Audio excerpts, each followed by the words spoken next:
Welcome back to lecture series.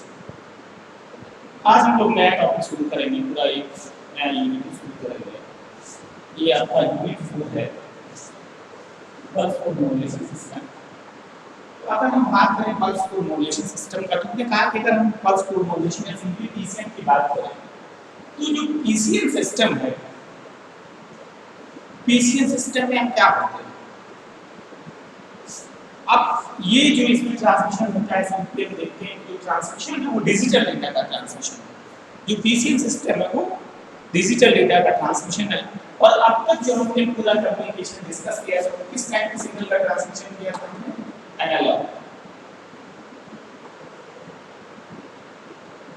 Analogue signal में transmission. तो जब हम ये कहते हैं कि अब तक जो पूरा डिस्कशन था हमारा किस पे था? एनालॉग सिग्नल पे था। और हम किससे पीसी की बात करें तो कहते हैं कि पीसी में सिंपली बाइनरी डेटा का ट्रांसमिशन करते हैं, हम सिंपली कहेंगे कि डिजिटल ट्रांसमिशन की बात कर रहे हैं। तो अगर हम डिजिटल ट्रांसमिशन की बात कर रहे हैं, तो इसका मतलब कि अब जो डेटा ट्रांसमिट होगा वो कैसा डेटा ट्रांसमिट होगा? वो डेटा हमारा कैसा ट्रांसमिट होगा? हमारा डिजिटल डेटा का ट्रांसमिशन, मतलब सिंपली बाइनरी डेटा का ट्रांसमिशन होगा। और जब हम बाइनरी डेटा के ट्रांसमिशन की बात करते हैं, तो सिंपली हम क्या कहते हैं इस केस में कि अब बाइनरी डेटा का सिंपल मतलब होता है कि हमारे पास जो बाइनरी सिग्नल होगा उसका हम इलेक्ट्रिकल रिप्रेजेंटेशन करते हैं। तो अगर हम बात करें यहाँ पे एनालॉग सिग्नल का, तो एनालॉग कम्युनिकेशन हम लोग पूरा डिस्कस कर चुके थे और हम लोग बात करेंगे अब पीसीएम में। तो अब हम कहते हैं कि हमारे पास जो इनिशियल मैसेज है वो क्या है? एनालॉग है। और हमें ट्रांसमिशन कैसा करना है? डिजिटल सिग्नल का ट्रांसमिशन करना है। इसका ट्रांसमिशन करना है, डिजिटल सिग्नल का ट्रांसमिशन करना है। तो अब हमें पहले ये डिस्कस करना है कि जो हमारा एनालॉग से डिजिटल सिग्नल का कन्वर्जन हो रहा है वो कन्वर्जन कैसे होता है। तो एनालॉग सिग्नल से हमें डिजिटल सिग्नल के ट्रांसमिशन की बात करनी है।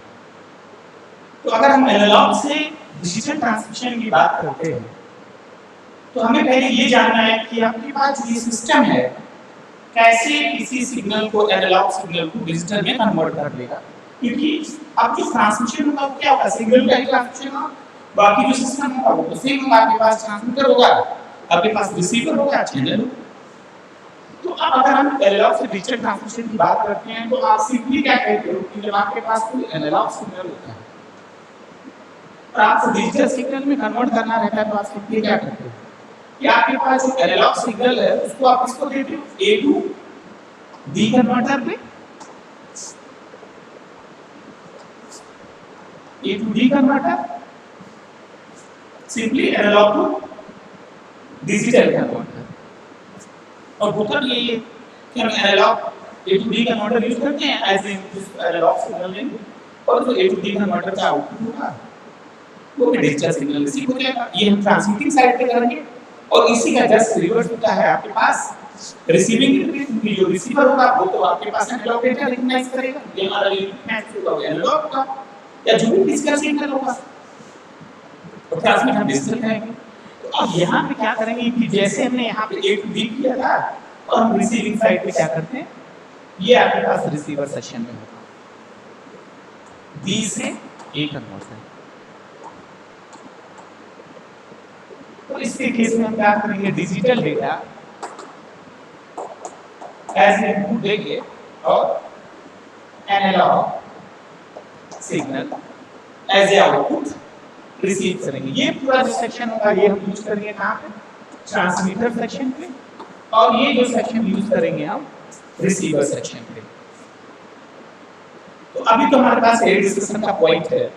तो अगर हम डिस्कशन पॉइंट आप से बात करें तो हमने कहा कि ये चीजें हमें पता चल गई कि डी कन्वर्टर ये रिसीवर सेक्शन पे यूज करेंगे, जो डिजिटल डेटा एज इनपुट देंगे और हमें analogue data as output receive करेंगे। तो पहले हम ये बात करेंगे कि जैसे अगर हम ए टू बी की बात कर रहे हैं या डी टू ए की बात कर रहे हैं, तो ये कैसे आपके पास जो डेटा है एनालॉग से जो आपका डेटा है वो डिजिटल में कन्वर्ट हो रहा है, कैसे है? अभी तो ये एक सिंपल क्या है, ये अब ए टू डी कन्वर्टर हमारे लिए क्या होगा? ये टू डी कन्वर्टर हमारे लिए एज ए सिस्टम हो गया। ये क्या है हमारे लिए? ये सिस्टम है। कि सिस्टम किसी हम आउटपुट दे रहे हैं और सिस्टम से हम आउटपुट ले रहे हैं। अब ये जो सिस्टम है, इस सिस्टम का फंक्शनिंग कैसे होता है, मतलब हम अगर बात करें ए टू डी कन्वर्टर का, तो ए टू डी कन्वर्टर कैसे इंटरनली परफॉर्म कर रहा है, कैसे वो डेटा एनालॉग डेटा को एज इनपुट लेता है और आउटपुट पे as a digital data transmit कर देता है। अब हमें ये इस पर डिस्कस करना है। तो अब अगर हम बात करेंगे और हम एनालॉग सिग्नल की बात करें तो हम कुछ ऐसा बनाते हैं इस केस में, ऐसा कुछ ये हमारे पास सिग्नल होगा, ये xt या mt जो भी सिग्नल है, ये ऐसा सिग्नल है। क्या कहते हैं इस केस में, इसका एम्पलीट्यूड और टाइम दोनों ही कंटीन्यूअस होता है। अब अगला स्टेप हम परफॉर्म की बात करें, हमें जाना कहाँ है, यहाँ से ये जो केस होगा, यहाँ पे आपका जो एम्पलीट्यूड होगा और जो टाइम होगा, दोनों क्या होता है, कंटीन्यूअस होता है। क्या होगा, कंटीन्यूअस होगा। और डिजिटल की बात करेंगे तो डिजिटल के केस में अगर एम्पलीट्यूड और टाइम की बात करेंगे तो दोनों क्या होना चाहिए, डिस्क्रीट। क्या होना चाहिए, दोनों डिस्क्रीट।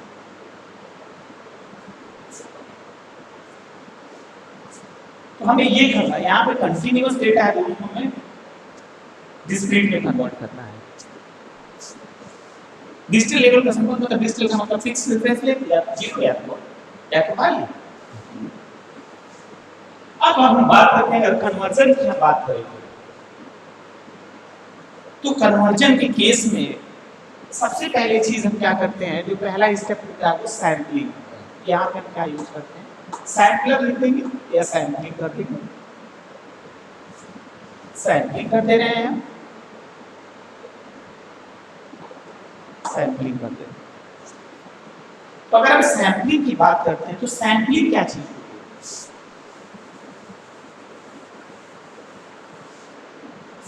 छोटा छोटा हम कर दे रहे हैं थोड़ा सा डायग्राम।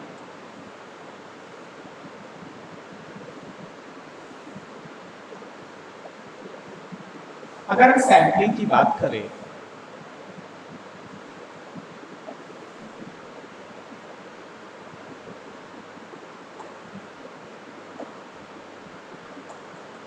सैंपलिंग में क्या कहते हैं, वैसे सैंपलिंग सिंपली क्या होता है, आप कहते हो कि सैंपलिंग का सिंपल मतलब कि आपके पास कोई ढेर सारी वैल्यू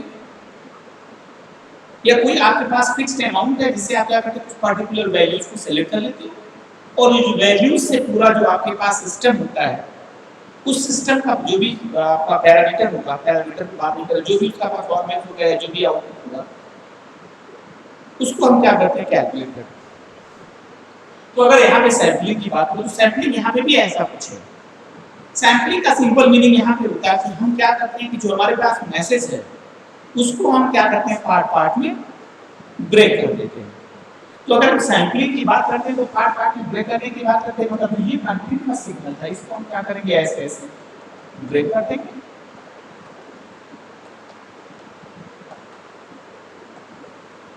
ऐसा कुछ प्रोसेस हो जाएगा।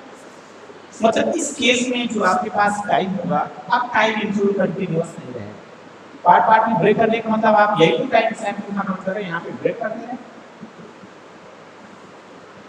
जब आप पार्ट पार्ट में ब्रेक कर दे रहे हैं, मान लीजिए T1 है, ये T2 है, T3 है, T4 है, T5 है, T6 है, जो भी ऐसे सवाल है इट इज चलता जाएगा।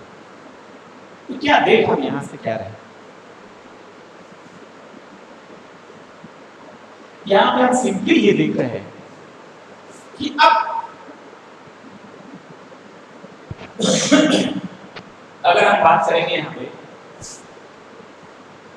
सैंपलिंग मतलब हमने इसको पार्ट पार्ट में ब्रेक करके एक चीज का, और सैंपलिंग में हम सिंपली कहते हैं कि अगर हम सैंपलिंग को डिफाइन करते हैं तो हम कहते हैं continuous signal when limited to FM. अगर हम कहते हैं इसकी मैक्सिमम पॉजिटिव फ्रीक्वेंसी एफएम है, एफएम नॉट्स कैन बी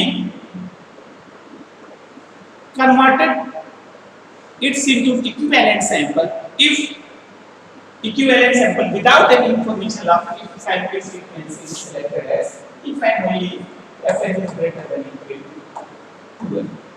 ये आपके पास fs यहाँ सैंपलिंग रेट होता है या सैंपलिंग फ्रीक्वेंसी, और fs जो आपके पास मैसेज सिग्नल है उसकी मॉड्यूलेटेड फ्रीक्वेंसी। तो यहाँ हम ये भी कहते हैं कि सैंपलिंग में क्या करते हैं कि जो आपके पास मैसेज है हम कंटीन्यूअस मैसेज सिग्नल का रिकवरी कर लेते हैं from it sample without any information loss if and only if the sample selection rate is fs greater then 2m। हमारे लिए उनकी डिस्कशन का पॉइंट नहीं। तो अब हम क्या देख रहे हैं, सैंपलिंग जो सिग्नल जनरेट कर रहा है वो कैसा सिग्नल जनरेट कर रहा है, ये आपके पास डिस्क्रीट सिग्नल जनरेट कर रहा है। क्या कर रहा है, डिस्क्रीट सिग्नल। तो डिस्क्रीट सिग्नल की बात करें तो ये यहाँ पे आप देख क्या रहे हैं, ये सिग्नल है हमारा, तो जो इसका एम्पलीट्यूड है अभी भी ये क्या है, एम्पलीट्यूड तो अभी भी ऐसे कंटीन्यूअस है, लेकिन जो इसका टाइम है वो क्या होता है, टाइम इसका पार्ट में ब्रेक हो गया, टाइम सिंपली क्या हो जाएगा, डिस्क्रीट।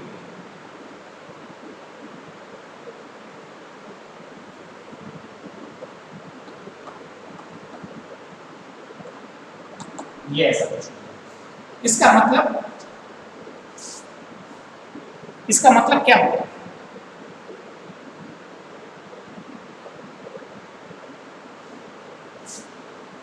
अब इसका मतलब सिंपली यहाँ हो गया कि अभी भी जो आपके पास एम्पलीट्यूड है वो क्या है, कंटीन्यूअस, लेकिन टाइम आपका क्या हो गया, वो डिस्क्रीट, मतलब ब्रेक करके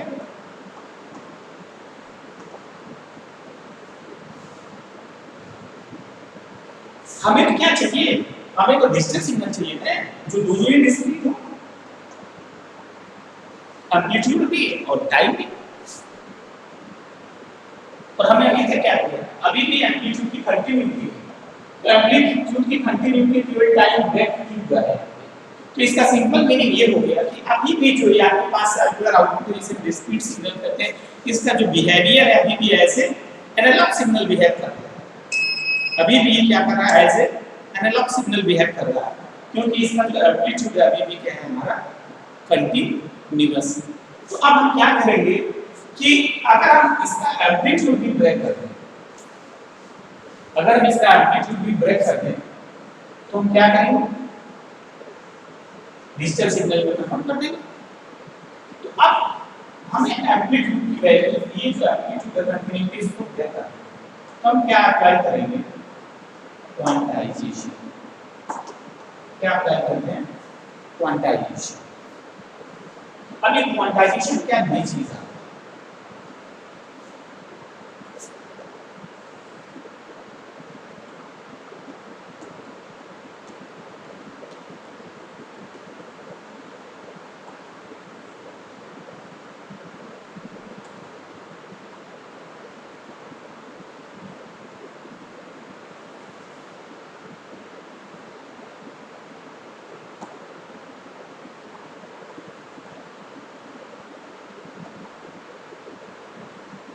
जी क्वांटाइजेशन इसे हम ये भी कहते हैं कि राउंड ऑफ टेक्निक। सिंपली हमें क्या करना है कि जो यहाँ पे एम्पलीट्यूड की कंटिन्यूटी थी उसे हमें ब्रेक करना है। तो अगर हमें ये कंटिन्यूटी ब्रेक करना है तो इसका मतलब हमें यहाँ पे कुछ एम्पलीट्यूड का लेवल डिफाइन करना पड़ेगा। अगर हम यहाँ पे पर्टिकुलर वैल्यू कोई भी एम्पलीट्यूड का डिफाइन कर दें तो हम क्या कर देंगे, इस एनालॉग सिग्नल को डिजिटल में कन्वर्ट कर देंगे।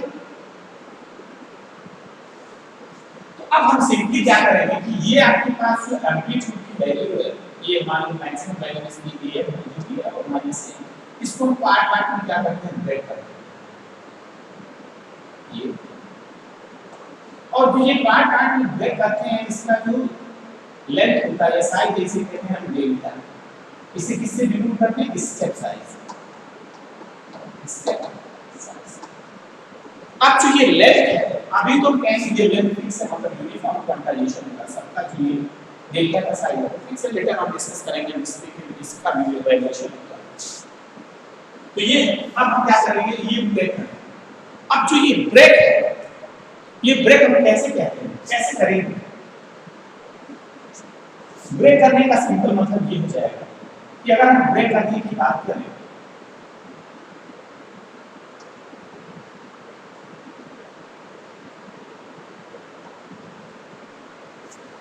तो ये कितने पार्ट में ब्रेक का ऐसा थोड़ी नहीं हम 8-10 जो भी हमारे मन में आएगा उतना हम कर सकते हैं। इसके लिए जो कितना एक क्वांटाइजेशन होगा ये डिफरेंट डिपेंड करता है Q, इसे कहते हैं क्वांटाइजेशन लेवल।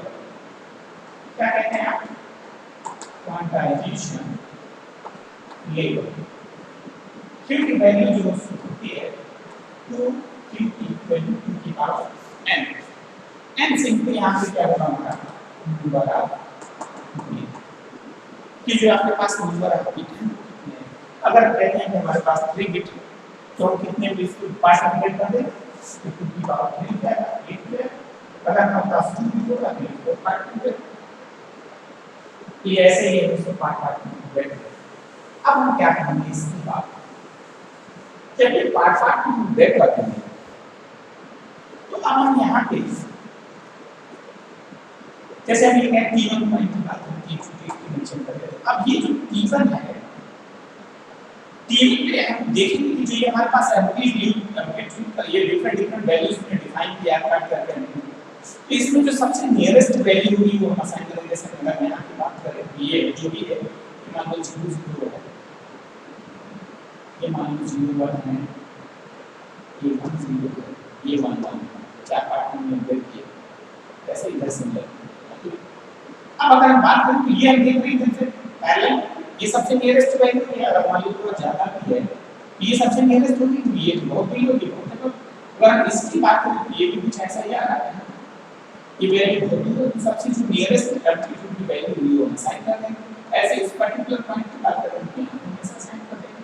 अगर हम यहाँ पे कहीं होते अगर ये ऐसा आता है यहाँ पे सिंपली वैल्यू जो है सबसे नियरेस्ट वैल्यू तो ऐसे जब हम पर्टिकुलर पॉइंट पे पर्टिकुलर वैल्यू असाइन कर देंगे तो अब ये जहाँ से आ रहे एम्पलीट्यूड की कंटिन्यूटी होती है वो ब्रेक हो जाएगी। और यहाँ पे एक और स्टेप हम फॉलो कर देते हैं कि पूरा ऐसे कोडिंग कर देते हैं या कोडिंग कर देते हैं। और जब हम इनकोडिंग करते हैं तो इनकोडिंग का मतलब अब हमारे पास ये सैंपल डेटा था जिसमें अब क्वांटाइजेशन का आउटपुट था जिसमें हमने सब ब्रेक कर दिया एम्पलीट्यूड भी ब्रेक कर दिया और टाइम भी ब्रेक कर दिया। तो इसमें हम बाइनरी डेटा असाइन कर देते हैं डिजिटल डेटा हम इस पे असाइन कर देंगे कि जिससे जो है ये आपके पास जो सिग्नल है ये सिग्नल डिजिटल में कन्वर्ट हो जाए।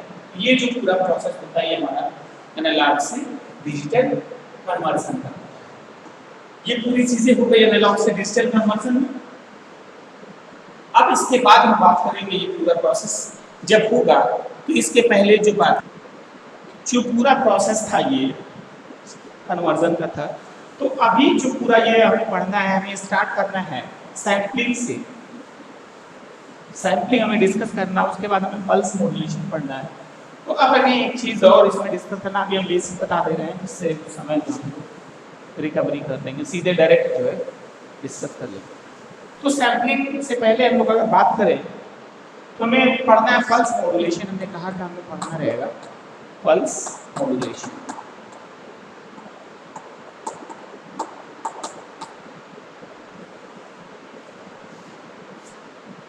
अगर हम पल्स मॉड्यूलेशन की बात करें तो पल्स मॉड्यूलेशन में दो चीजें हो गई आपके पास।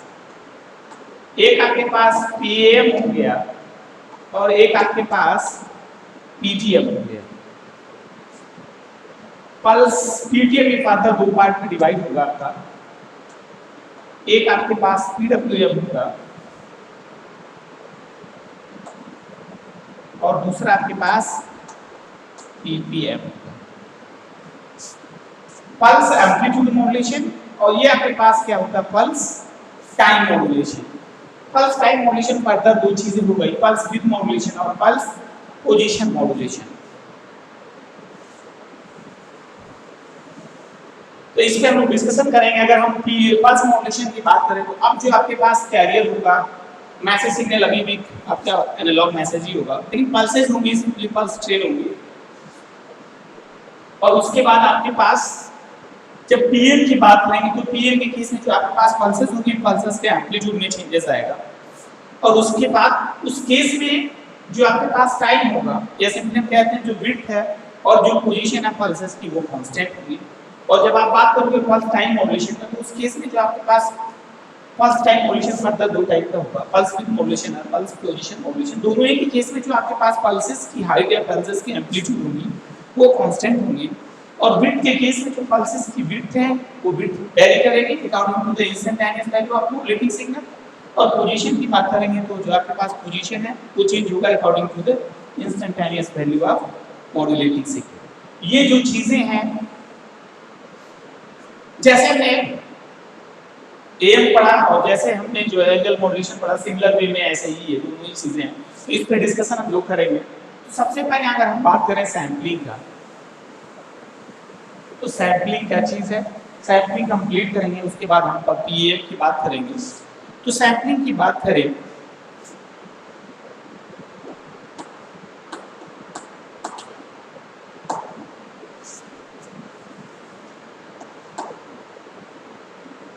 सैंपलिंग थ्योरी की बात करें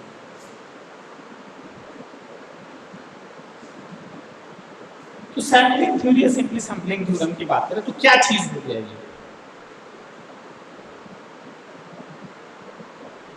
अब हम कहते हैं ए कंटीन्यूअस सिग्नल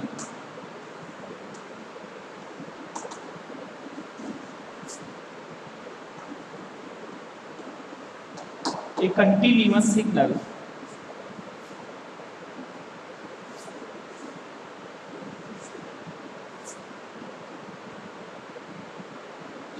सिंपली हम कहते हैं continuous signal band limited to FM hertz can be completely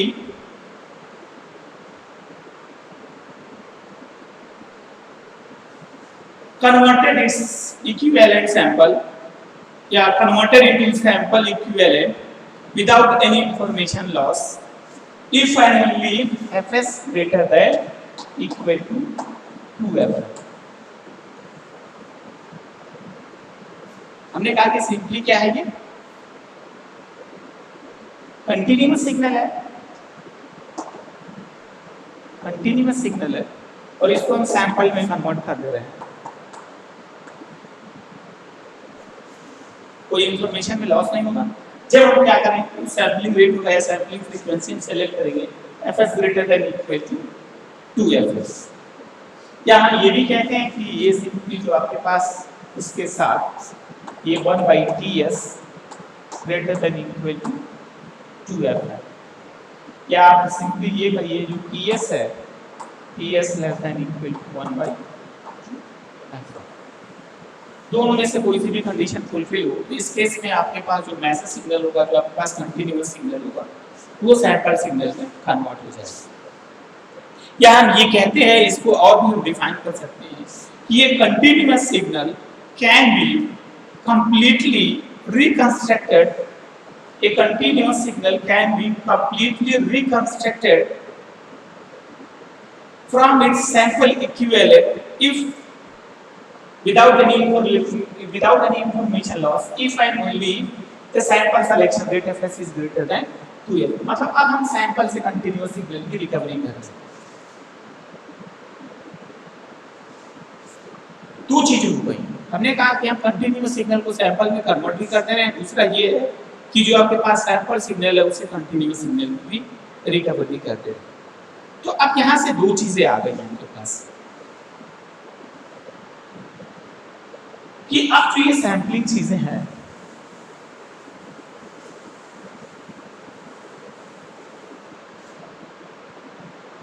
हमने कहा कि जो fs है वो greater than equal to 2fm है, या सिंपली हम ये कहते हैं कि fs ग्रेटर देन 2fm हो गया, fs इक्वल टू 2fm हो जाएगा और fs लेस देन 2fm। ये तीन कंडीशंस होंगी। ये तो हमारी नेसेसरी कर रही है, जो नेसेसरी कंडीशन की सैंपलिंग बात हम करेंगे। अब अगर हम कहते हैं कि अगर इसमें ऐसा केस हो जाए कि ये आपके पास जो सैंपल है sampling rate greater than 2fm हो जाए, इसे कहते हैं ओवर सैंपलिंग, ओवर सैंपलिंग। और दूसरा जो ये केस है जब हम कहते हैं fs इक्वल टू 2fm, इसे हम कहते हैं simply critical sampling.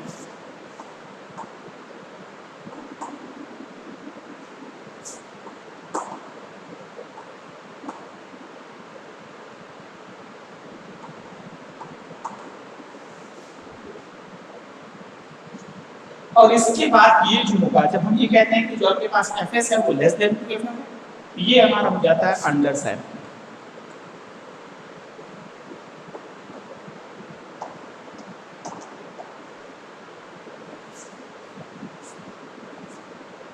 fs greater than 2fm over sampling, fs equal to 2fm critical sampling, और fs less than 2fm under sampling.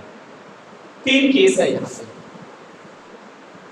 तो पहले हम क्या करेंगे कि जो आपके पास सैंपल है, सैंपल्स सिग्नल जनरेट करेंगे, उसके बाद हम देखेंगे कि जो ये आपके पास ओवर सैंपलिंग है या क्रिटिकल सैंपलिंग है या अंडर सैंपलिंग है, इसे हम प्रैक्टिकल सैंपलिंग भी कहते हैं, क्रिटिकल सैंपलिंग।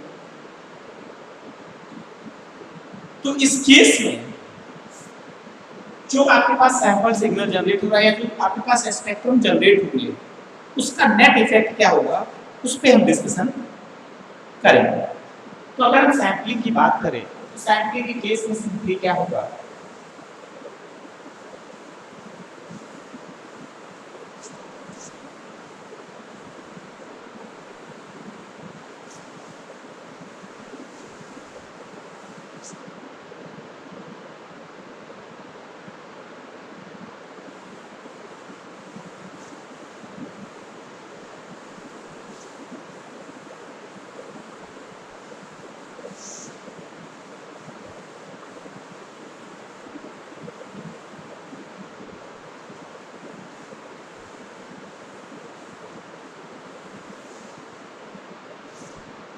तो अगर हम इसमें सैंपलिंग थ्योरम की बात करेंगे, थ्योरी की बात करें, तो अगर जनरेशन की बात करेंगे तो ऐसा कुछ होगा आपके पास, ये आपके पास मल्टीप्लायर है,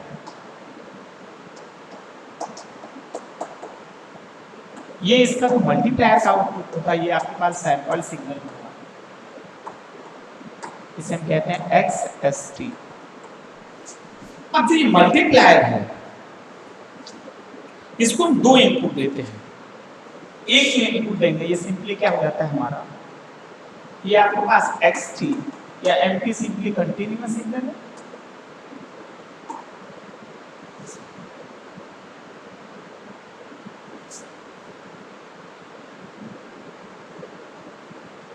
कंटिन्यूअस सिग्नल ओके। और दूसरा जो आप देंगे जिससे आप पल्सेस देते हैं,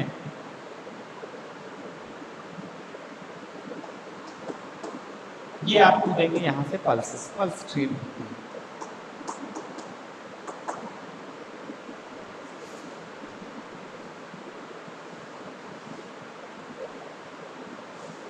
मल्टीप्लायर में आपने क्या दिया, दो इनपुट दे दिए, ये आपके पास कंटिन्यूअस सिग्नल XTR जिसे हम कहते हैं MT, और ये आपके पास पल्स स्ट्रीम, मतलब जो है जैसे यहाँ पे बाद में देखेंगे जब मॉड्यूलेशन की बात करेंगे तो ये ऐसे क्या दिया।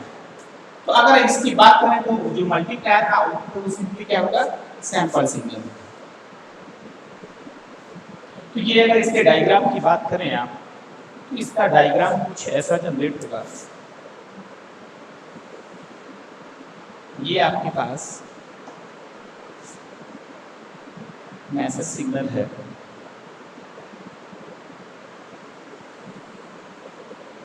ये आपके पास XT होगा,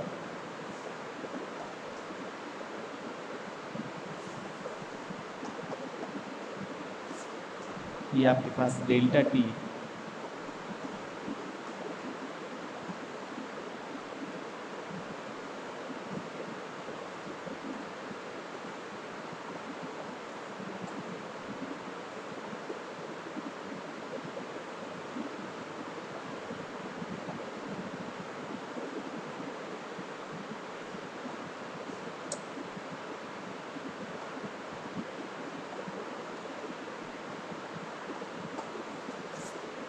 और यहां से आपके पास सैंपल सिग्नल, ये जो भी होगा ऐसा कुछ।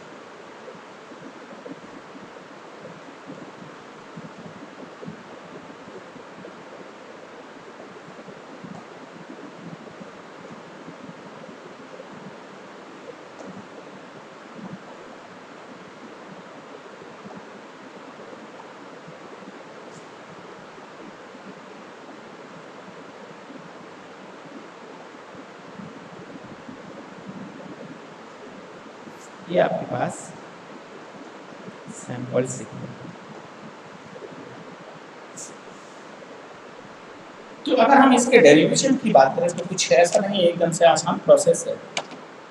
अब xt आपके पास कोई आर्बिट्ररी कंटीन्यूअस जो है सिग्नल है फॉर द ऑल टाइम, इसमें सुन, और जो कि हमने डायग्राम यहाँ पे दिखाया हुआ है, इसकी मैक्सिमम रेटिंग फ्रीक्वेंसी fm है, और इस पे आप क्या करोगे कि जो पर सैंपल पल्सेस है उसे आप मल्टीप्लाई कर दोगे, तो यहाँ से आपके पास सैंपल आउटपुट आपको सैंपल सिग्नल मिलेगा।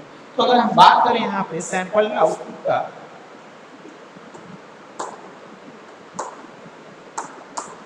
ये सिंपली क्या है, xt सिंपली क्या हो जाएगा, xt इंटू डेल्टा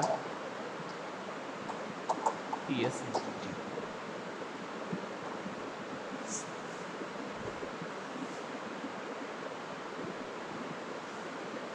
और अगर हम इसकी वैल्यू की बात करें तो ये सिंपली क्या हो जाएगा आपका xt इंटू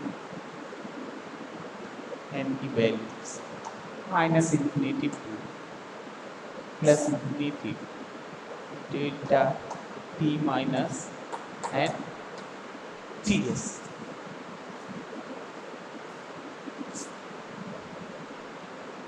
अब इस पे हम फूरियर ट्रांसफॉर्म अप्लाई कर देंगे, x सब सिंपली क्या हो जाएगा, x f into n equal to minus infinity to plus infinity f into delta f minus n f, ये यहाँ से आपके पास हो जाएगा F S plus infinity to minus infinity X F S into delta F minus N F S.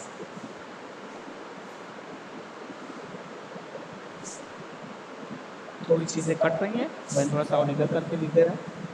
ये simply आ जाएगा आपके पास एक्स एस एफ इधर ले जाएंगे, हमने कॉमन ले लिया,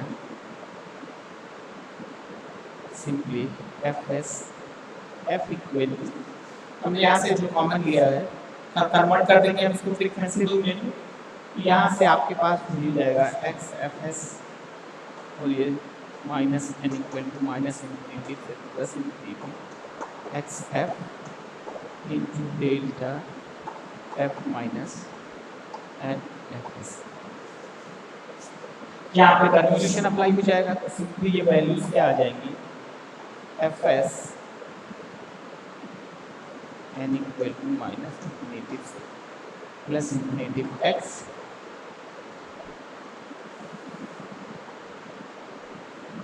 F minus N F S. ये आपके पास एक्स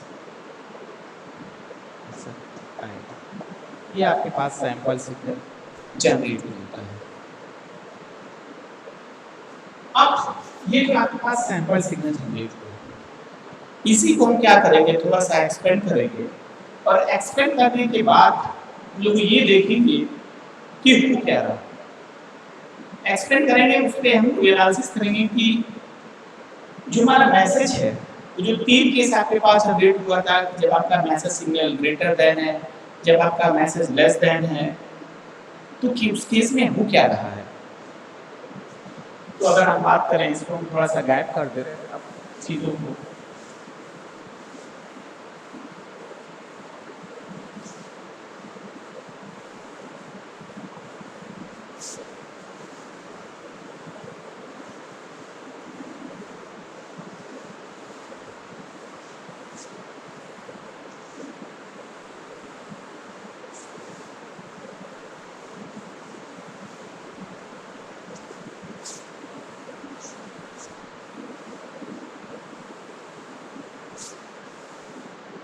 तो ये आपके पास जो एक्स एफ एस है,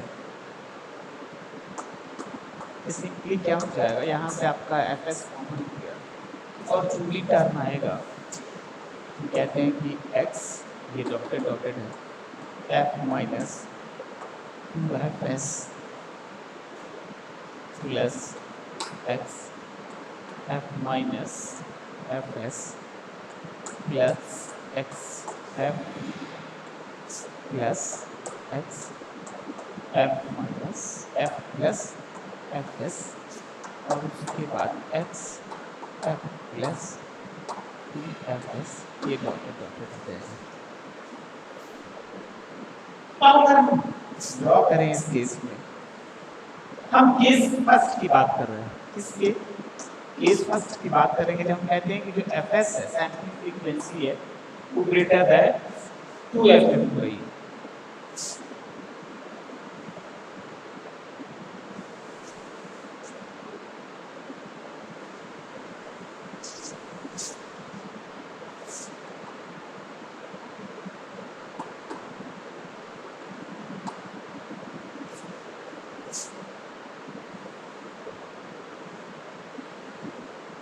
एक्स एफ एस सिंपली क्या होगा? मॉड्यूलेटिंग सिग्नल एफ एफ और उसके बाद जब हम ड्रॉ करेंगे इसके लिए और क्या कहेंगे इसके एफ एस ग्रेटर दैन करना है तो ये वैल्यूज ऐसे छेंगी।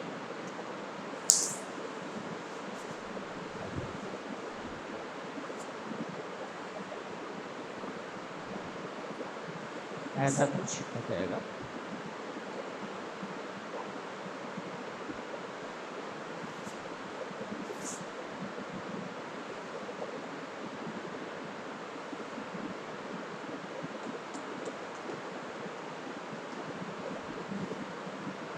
तो इस केस में हम क्या देख रहे हैं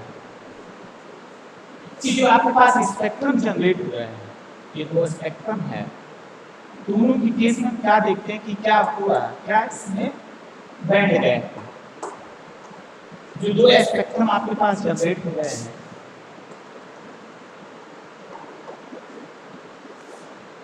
ऐसे आगे ऐसा भी ड्रॉ हो जाएगा। तो स्पेक्ट्रम जो आपके पास सैंपल सिग्नल जनरेट हो रहे हैं, जो आपके पास सैंपल जनरेट हो रहे हैं, दोनों जो फ्रीक्वेंसी स्पेक्ट्रम जनरेट हो रहे हैं, दोनों स्पेक्ट्रम के बीच में क्या है? बैंड गैप है। अगर दोनों के बीच में बैंड गैप है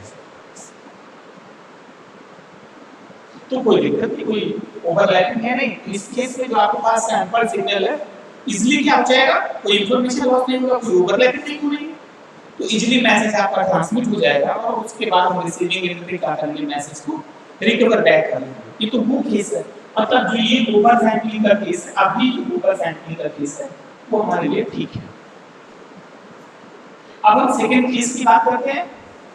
जब हम सेकंड केस की बात करेंगे, केस सेकंड जिसे हमने कहा था क्रिटिकल सैंपलिंग या vector sampling, FS equal to 2f। अब जब हम ये बात करेंगे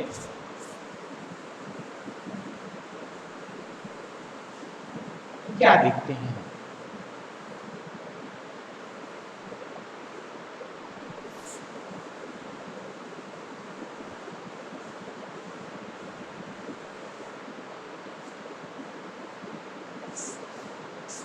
इस केस में जो स्पेक्ट्रम होगा वो क्या ऐसा जनरेट होगा।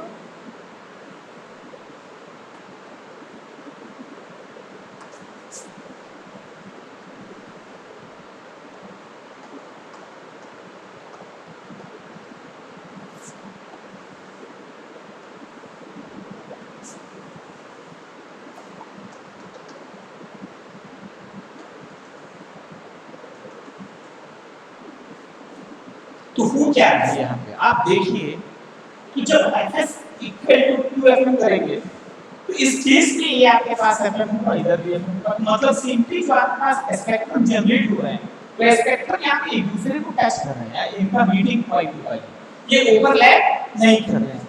इसका मतलब जो ये आपके पास सैंपलिंग है जिसे जो वेक्टर सैंपलिंग कह रहे हैं, क्रिटिकल सैंपलिंग की बात कर रहे हैं, इस केस में जो भी आपका इस केस में भी जो आपके पास सिग्नल ट्रांसमिट होगा वो ठीक है।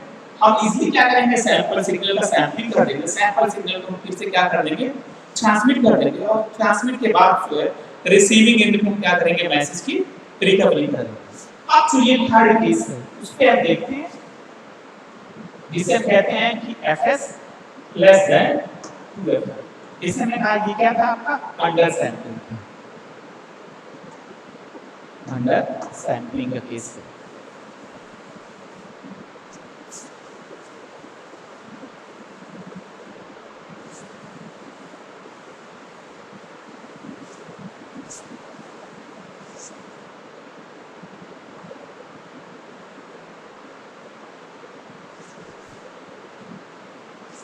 इस केस में क्या होगा?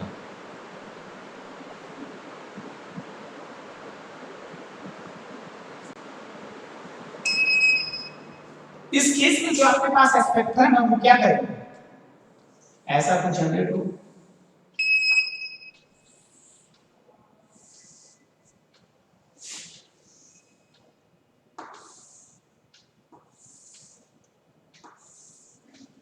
ओवरलैप हो रहा है।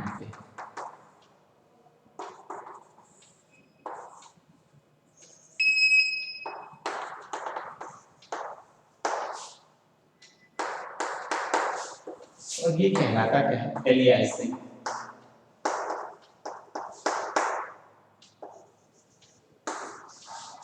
ये एलियासिंग जो भी आप कहें। तो ये वो केस होगा जब आप ये कहते हो कि आप लो फ्रीक्वेंसी का सिग्नल या लो फ्रीक्वेंसी का कंटेंट डिटेक्ट कर रहे हो और इसके साथ जो आपके पास हाई फ्रीक्वेंसी का कंटेंट है या ये ऑटोमेटिकली आपको जनरेट हो रहा है। मतलब यहाँ पे क्या हो रहा है? सिग्नल भी ओवरलैपिंग हो जा रही है।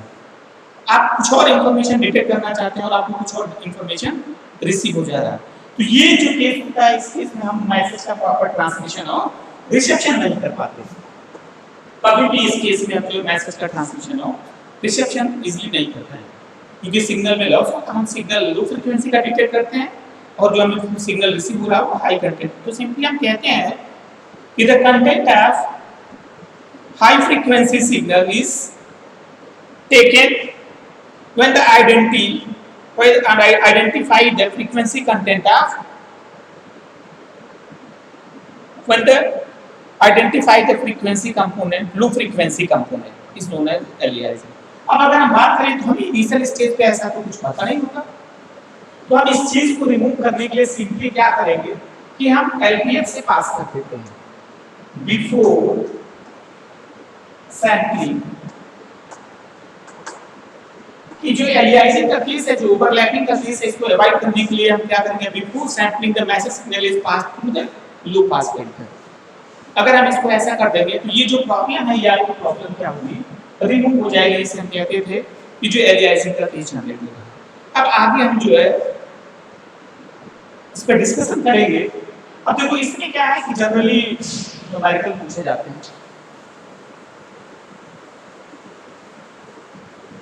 न्यूमेरिकल में भी कुछ ऐसा खास न्यूमेरिकल नहीं है, ऐसे जनरली हम बता दे रहे हैं। एक तो आपका कहा जाता है नाइक्विस्ट रेट और नाइक्विस्ट क्राइटेरिया।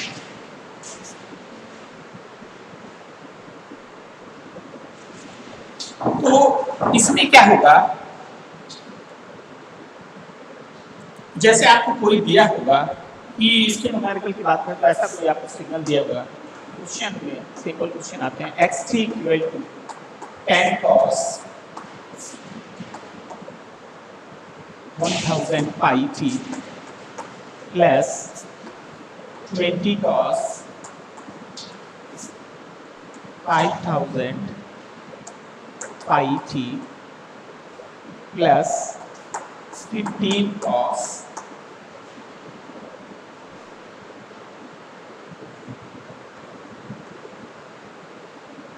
2000 pi t।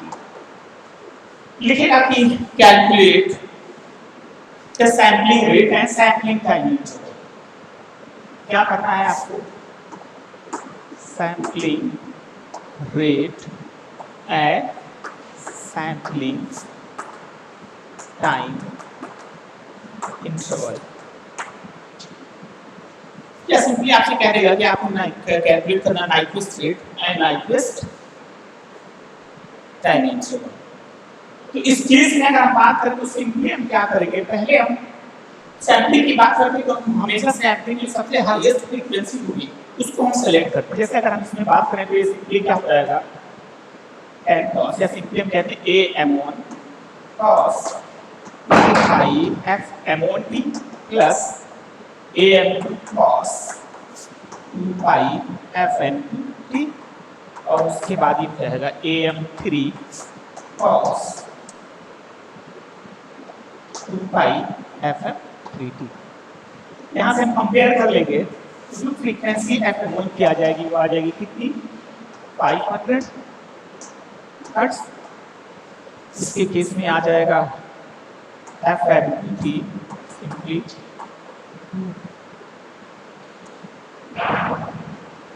ये हो जाएगा 2500 हर्ट्ज और FM3 सिंपली क्या हो जाएगा 1000 हर्ट्ज। अब जब हम कैलकुलेशन की बात करेंगे तो FS सिंपली क्या हो जाएगा 2FM और जो TS होता है तो सिंपली क्या हो जाता है TS इक्वल टू 1/FS, ये सिंपली 1/2 FM हो जाएगा। तो अब ये जो FM है, FM का सिंपल मतलब है ये F max हम सेलेक्ट करें। क्यों? कि अगर हम कहते हैं कि मान लो हमने FM को सेलेक्ट कर लिया एज सैंपल फ्रीक्वेंसी, ये है 25 किलोहर्ट्ज, 2500 किलोहर्ट्ज, तो क्या ये सारे सिग्नल को सैंपल कर पाएगा? ठीक है, ये कर देगा। लेकिन हम कहते हैं अगर हम 1000 हर्ट्ज सेलेक्ट कर लें, मतलब ये कहते हैं 1000 या 1 किलोहर्ट्ज फ्रीक्वेंसी को सेलेक्ट कर लें, तो इस केस में आप क्या करेंगे? क्या ये सारे सिग्नल को सैंपल कर पाएगा? कभी नहीं कर पाएगा। किसको सैंपल करेगा? ये इसको कर देगा, लेकिन इस सैंपल को सिग्नल नहीं कर पाएगा। इसको कर देगा, लेकिन ये सिग्नल सैंपल नहीं होगा।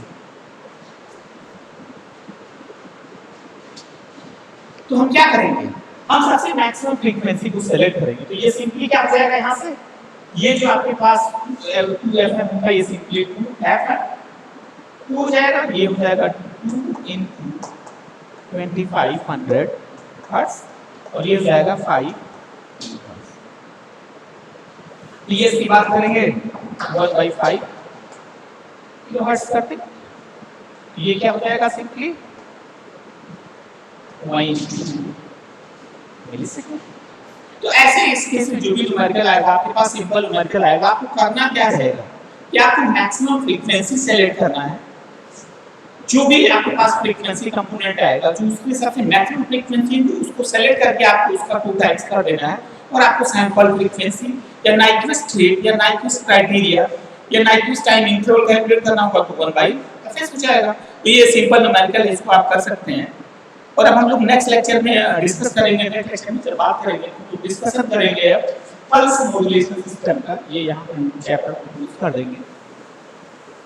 सैम्पलिंग में ज़्यादा ऐसा खास नहीं है, ज़्यादा जानने की जरूरत नहीं है। अब हम पढ़ेंगे सिंपली जो है पल्स मॉड्यूलेशन सिस्टम। हम लोग पल्स मॉड्यूलेशन जो डिस्कस करेंगे वो हम लोग नेक्स्ट लेक्चर में डिस्कस करेंगे। आज का लेक्चर हम लोग यहीं पे क्लोज करते हैं। Thank you.